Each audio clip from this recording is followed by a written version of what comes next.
Hello guys, this is Priyanka Prajapati और आप देख रहे हैं मेरा YouTube channel Augustus education. Guys आज हम स्टार्ट करने जा रहे हैं 10th Maharashtra board science part 2 का फर्स्ट चैप्टर जिसका नाम है हेरिडिटी एंड इवोल्यूशन। तो चलिए गाइज स्टार्ट करते हैं हमारा chapter. Guys heredity means that pass on of characters from one generation to another. Simply अगर हम बात करें तो heredity means continuity of features from one generation to the next, यानी कि पेरेंट से ऑफस्प्रिंग में जो कैरेक्टर्स पास ऑन होते हैं उस प्रोसेस को हम कहते हैं हेरिडिटी।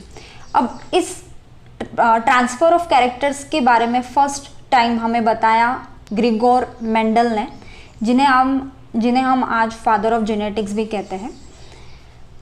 अब ये जो कैरेक्टर्स है एक जनरेशन से नेक्स्ट जनरेशन में किस तरह पास ऑन होते हैं, कौन सा फैक्टर है जो ये कैरेक्टर एक जनरेशन से दूसरे जनरेशन में पास ऑन करने के लिए रिस्पॉन्सिबल है, सो ये हम थोड़े बाद में देखेंगे। पहले हम और साइंटिस्ट की बात करते हैं जिनके बारे में आपको इस चैप्टर में दिया गया है। तो आइए देखते हैं। 1901 में ह्यूगो डी व्राइस साइंटिस्ट ने बताया कि ड्यू टू कैरेक्टर ट्रांसफॉर्मेशन की वजह से जो ऑर्गेनिज्म है वो एक दूसरे से सिमिलर होंगे पर आइडेंटिकल नहीं, क्योंकि ऐसा कोई बायोकेमिकल प्रोसेस नहीं है जिस प्रोसेस के दौरान वो केमिकल अपना आइडेंटिकल केमिकल प्रोड्यूस कर सके, इसीलिए कुछ ना कुछ म्यूटेशन यानी कि वेरिएशन देखने मिलते हैं।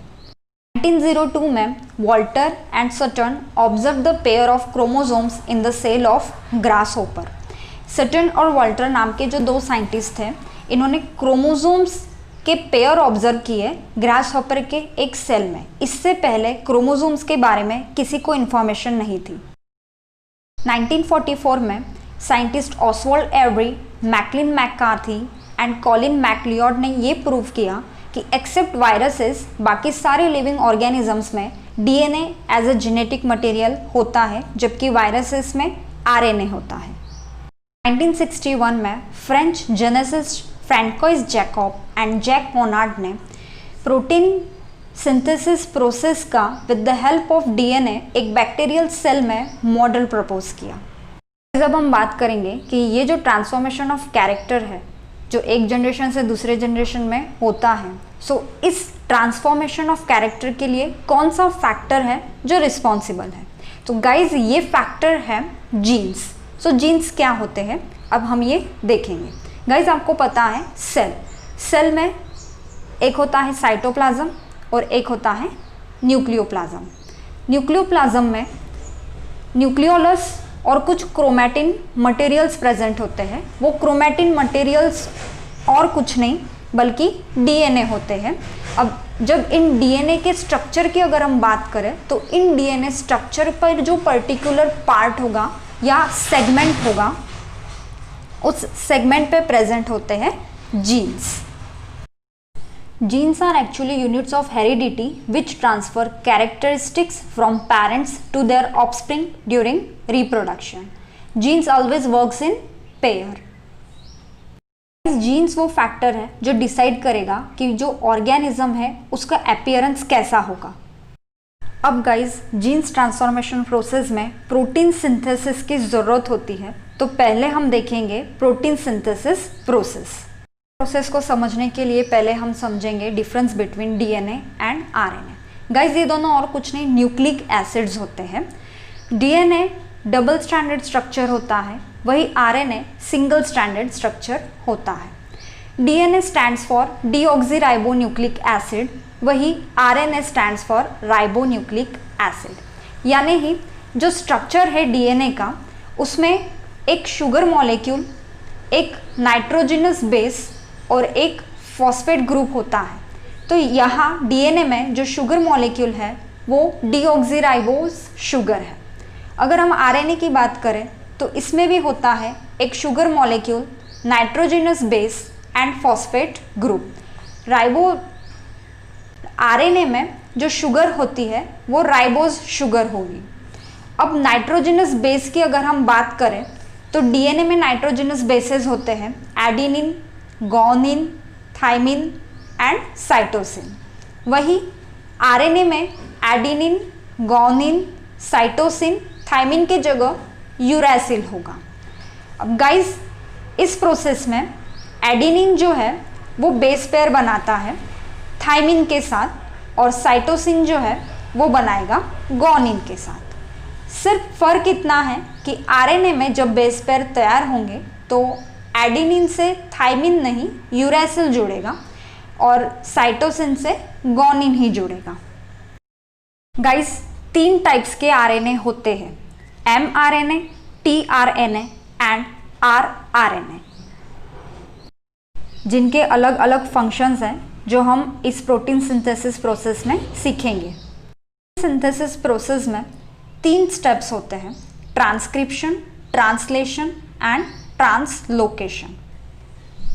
डीएनए से आरएनए का फॉर्म होना, इस प्रोसेस को हम कहते हैं ट्रांसक्रिप्शन एंड आरएनए से प्रोटीन का फॉर्म होना, इस प्रोसेस को हम कहते हैं ट्रांसलेशन। एंड गाइस इसको हम कहते हैं सेंट्रल डॉग्मा।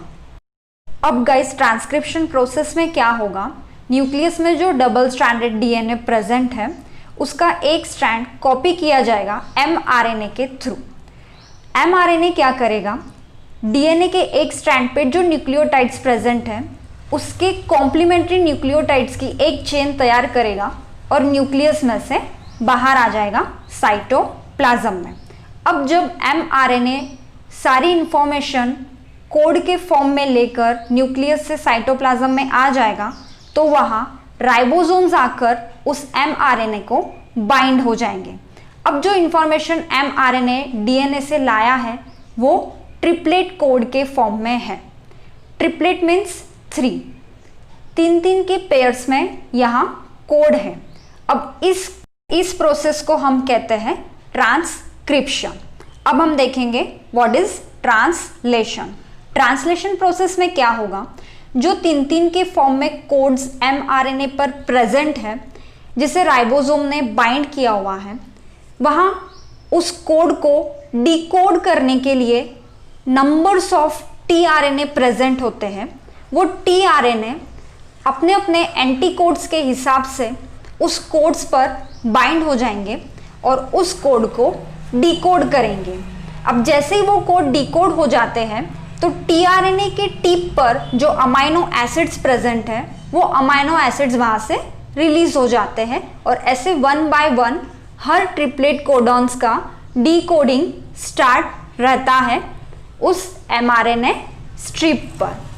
अब इस टाइप से 1 बाय 1 जो अमाइनो एसिड्स रिलीज हो रहे हैं हर tRNA से, आफ्टर ऑन डिकोडिंग वो सारे अमाइनो एसिड्स आपस में पेप्टाइड बॉन्ड से बाइंड होकर एक प्रोटीन की चेन बना लेते हैं और इस प्रोसेस को हम कहते हैं ट्रांसलेशन।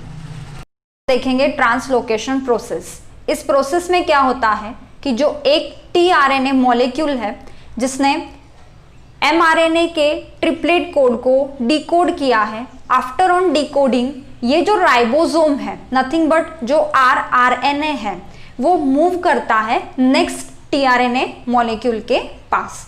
वो नेक्स्ट tRNA मॉलिक्यूल अगेन जब उस mRNA मॉलिक्यूल के ट्रिपलेट कोडॉन को एंटीकोड करता है तो अगेन ये rRNA मॉलिक्यूल अगले आने वाले tRNA के पास मूव करता है और ऐसा इनिशियल वो mRNA के लास्ट कोड तक करता है। इस प्रोसेस को हम कहते हैं ट्रांसलोकेशन प्रोसेस।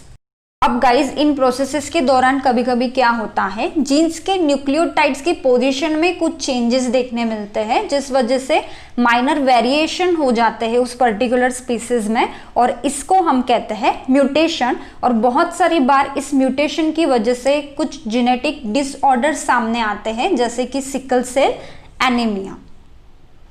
गाइज अब हम बात करेंगे हमारे नेक्स्ट टॉपिक इवोल्यूशन की। इवोल्यूशन और कुछ नहीं बल्कि it is the gradual changes occurring in living organism over a long duration, यानी formation of new species due to changes in specific character of several generation of living organism as a response to natural selection is nothing but an evolution. Example की बात करें तो जैसे app से human being, जब 3.5 billion साल पहले अर्थ पर लाइफ नहीं हुआ करती थी, बस कुछ simple organic and inorganic compounds मिले थे और लंबे समय के बाद कुछ कॉम्प्लेक्स कंपाउंड जैसे प्रोटीन्स और न्यूक्लिक एसिड उससे तैयार हुए। एंड मे बी ऐसा मानने में आता है जो first primitive type of cell था वो इन कंपाउंड्स का ही मिक्सचर होगा। अब ग्रेजुअली यह सेल्स के नंबर में इंक्रीमेंट होने लगी और समय के साथ साथ यह सेल्स डिफरेंसेस शो करने लगे। According to the natural selection principle, cells जो कि फिट थे सर्वाइवल के लिए वो सर्वाइव करने लगे और उनकी ताकत बढ़ने लगी। वही दूसरी ओर ऐसे सेल्स जो फिट नहीं थे, जो इस एनवायरनमेंट में सर्वाइव नहीं कर पा रहे थे, वो समय के साथ पेरिश्ड हो गए। अब according to theory of evolution जो लार्जर एंड कॉम्प्लेक्स ऑर्गेनिज्म है वो फॉर्म हुए हैं फर्स्ट लिविंग मटेरियल जो कि ओशन में था, जैसे प्रोटोप्लाज्म से। यह सारी प्रोसेस बहुत ही स्लोली और ग्रेजुअली हुई। जनरली 300 करोड़ साल लग गए इस प्रोसेस को कंप्लीट होने के लिए, प्रोटोप्लाज्म से यूनिसेलुलर और यूनिसेलुलर से कॉम्प्लेक्स ऑर्गेनिज्म तक की जर्नी को। आज हमारे अर्थ पर करोड़ ऑफ स्पीशीज है प्लांट्स एंड एनिमल्स के जो ह्यूज वैरायटी शो करते हैं regarding shape, complexity, habitat etcetera etcetera. This changes and development in organisms lead to evolution of different types of species. So अब हम बात करेंगे एविडेंसेस ऑफ एवोल्यूशन की। तो चलिए स्टार्ट करते हैं। फर्स्ट टाइप हम देखेंगे morphological evidences. Guys, there are various similarities like structure of mouth, position of eyes, structure of nostril and ears in some animals. वही दूसरी ओर कुछ लीफ के शेप, लीफ के variation, leaf petioles etcetera occurs in plants. This indicate that there are some similarities in those groups. और इसका मतलब है कि इन पर्टिकुलर ऑर्गेनिजम्स जिनके आज leaf structure, leaf petiole, venation etcetera etcetera same है, वो कहीं ना कहीं एक एंसेस्टर से पैदा हुए होंगे यानी आए होंगे। हम बात करेंगे नेक्स्ट एविडेंस की जो है एनाटॉमिकल एविडेंसेस। गाइज, अगर हम कुछ ऑर्गेनिजम्स के बोन्स के स्ट्रक्चर की बात करें तो इन ऑर्गेनिजम्स में इनके बोन्स और बोनी जॉइंट्स के स्ट्रक्चर सिमिलर होते हैं, जिससे हम ये अंदेशा लगा सकते हैं कि हो सकता है इनके एंसेस्टर्स कॉमन रहे होंगे। चलिए अब हम थर्ड टॉपिक जो है वेस्टिजियल ऑर्गन उसकी बात करते हैं। वेस्टिजियल ऑर्गन्स जैसे टिश्यूज और सेल्स बॉडी के जो पहले कभी तो भी हमारे अंदर फंक्शनल हुआ करते थे पर आज वो हमारे बॉडी में फंक्शन लेस है। For example muscles of year, wisdom teeth, coccyx, appendix, ये हमें बताते हैं कि हमारे एंसेस्टर कॉमन रहे होंगे। इसका मतलब ये हो सकता है कि ये ऑर्गन्स हमारे एंसेस्टर में फंक्शनल रहे होंगे। नेक्स्ट एविडेंस की हम बात करेंगे जो है palaeontological evidences. Palaeontology is the study of history of life on earth as based on its fossil. Guys, fossils का मीनिंग होता है कि ऑर्गेनिज्म के जो डेड रिमेन्स होते हैं उसको हम कहते हैं फॉसिल्स। अब इस फॉसिल्स की स्टडी करना, इस फॉसिल्स की स्टडी होती है एक मेथड के थ्रू जो हमें बताता है कि ये फॉसिल कितने साल पुराना है। उस मेथड का नाम है कार्बन डेटिंग मेथड या फिर उसे हम कहते हैं कार्बन 14 डेटिंग मेथड। कार्बन 14 का मतलब यहाँ ऐसा है कि कार्बन 14 एक आइसोटोप आता है जो नेचुरली ऑकर है नेचर में। अब हमारे बॉडी में carbon 12 as well as carbon 14 ये दोनों टाइप के आइसोटोप्स मिलते हैं। कार्बन 14 नाम का जो आइसोटोप्स है ये रेडियो एक्टिव होने की वजह से धीरे धीरे खत्म होता है समय के साथ। तो बस एक फॉसिल की जब स्टडी करते हैं with the help of this carbon dating method, तो पैलियोंटोलॉजिस्ट क्या चेक करते हैं कि उस ऑर्गेनिज्म की बॉडी में ये कार्बन 14 की जो मात्रा है वह कितनी है। उस मात्रा के हिसाब से ये बताते हैं कि वो जो फॉसिल है वह कितने करोड़ साल पुराना है।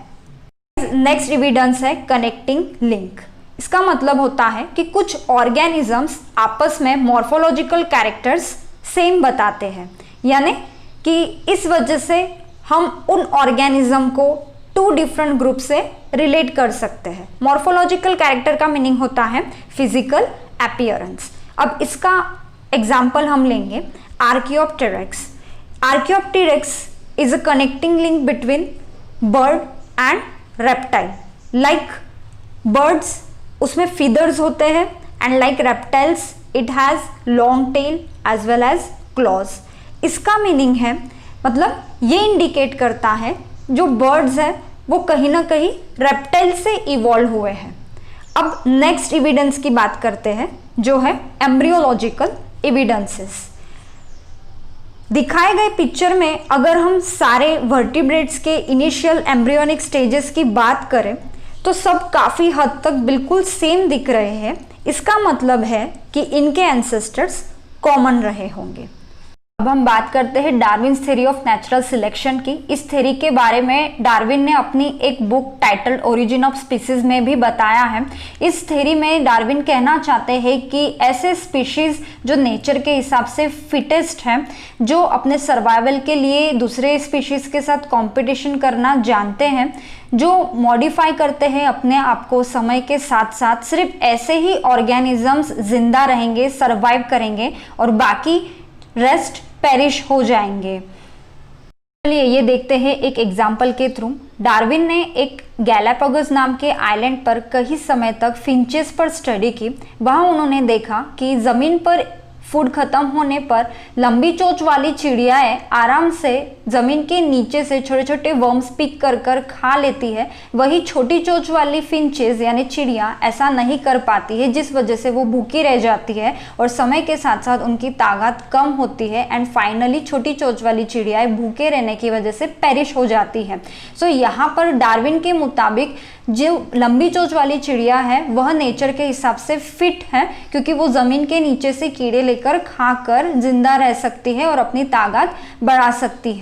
इस थ्योरी के कुछ ड्रॉबैक्स भी रह चुके हैं। अगर इस ड्रॉबैक को हम नज़रअंदाज करें तो डार्विन की थ्योरी एक माइलस्टोन है। अब हम जीन बैप्टिस्ट लैमार्क के बारे में बात करते हैं।